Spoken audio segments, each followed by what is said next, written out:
രാജ്യത്തൊരു നിയമമുണ്ട്. എന്താണ് നിയമം? ആ ബസ്സിന് മറ്റേ ലൈറ്റ് കുത്തിയ ആൾ തന്നെ ആണോ? ഇപ്പം ഞാൻ ആ ബസ്സിൽ കയറിയിരുന്ന് ഇപ്പം ഞാൻ ആണെന്ന് വിചാരിക്കണ്ട, ഒരു സ്ത്രീ ആണെന്ന് വിചാരിക്കുക. ഒരു സ്ത്രീ ആ ബസ്സിനകത്തിരുന്നു, ബസ് കംപ്ലൈൻ്റ് ആയി.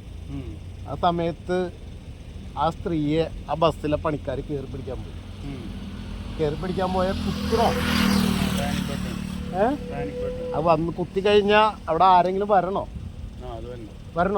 നമുക്കതൊന്ന് കുത്തി നോക്കാൻ പോയാലോ? ഇല്ല. പിന്നെ എന്തിനാണ് ആ സാധനം പിടിപ്പിച്ചത്?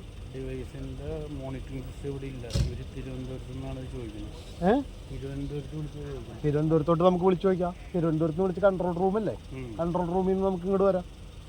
ഇനി KSRTC വരാം. ബാ, KSRTC കാണിച്ചു തരാം. ബാ, വെറുതെ പോയിട്ടില്ല.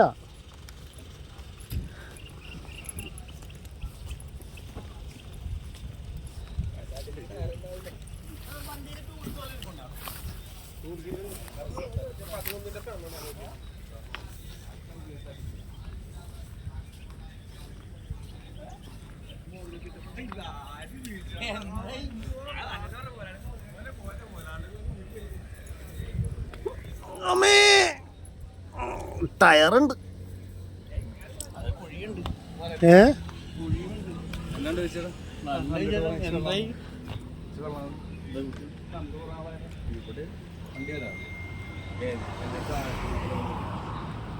നല്ല രസമാണല്ലോ. നല്ല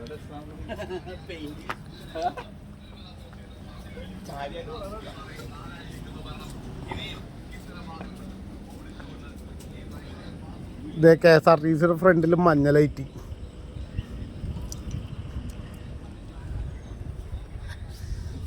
ചേട്ടാ, ഈ മഞ്ഞ ലൈറ്റൊക്കെ വെച്ച് കഴിഞ്ഞാൽ പാസ്സാവോ? അല്ല, എനിക്കറിയാവുന്ന നിയമത്തിൽ മഞ്ഞ ലൈറ്റ് പാടില്ല എന്നാണ് പറഞ്ഞത്. ഞാൻ കഴിഞ്ഞ ദിവസം അവിടെ നിന്ന് ഇടുക്കി പോയിട്ട് വന്നപ്പോൾ കോടയായിരുന്നു.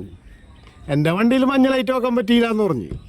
കാരണം ഞാൻ വലിയ ഹെവി വാഹനങ്ങളുടെ പുറകെയാണ് ഞാൻ പിടിച്ചു വന്നത്. അപ്പോഴാണ് ഇത് KSRTCയിലും മഞ്ഞ ലൈറ്റ് ഉണ്ടത്. അവിടെ ഞാൻ ചോദിച്ചു എന്ന് മാത്രമേ ഉള്ളൂ. ഉണ്ട്, ആക്റ്റീവാണ്. ഇതിനകത്ത് ഒരു പാനിക് ബട്ടണല്ലേ, ഒരു ബട്ടണല്ലേ, മറ്റേ പാനിക് ബട്ടൺ, ആ റെഡ് SOS ബട്ടൺ, അത് വർക്ക് ചെയ്യുമോ? കുത്തിയാരെങ്കിലും വരുമോ? ആര് വരും? കുത്തിയാര് വരും? ഇതിനകത്തെ ഒരു പാനിക് ബട്ടൺ അല്ലേ, SOS, അത് കുത്തിയാരെങ്കിലും വരുമോ? പിന്നെ ആര് വരും? ഞാൻ കഴിഞ്ഞ ദിവസം അവിടെ ഇരുന്ന് ടാക്സിയിലിരുന്ന് കുത്തിയിട്ട് ആരും വന്നില്ല. തൊട്ടടുത്ത് കൂടി പോയ പോലീസ് പോലും തിരിഞ്ഞു നോക്കാണ്ട പോയത്.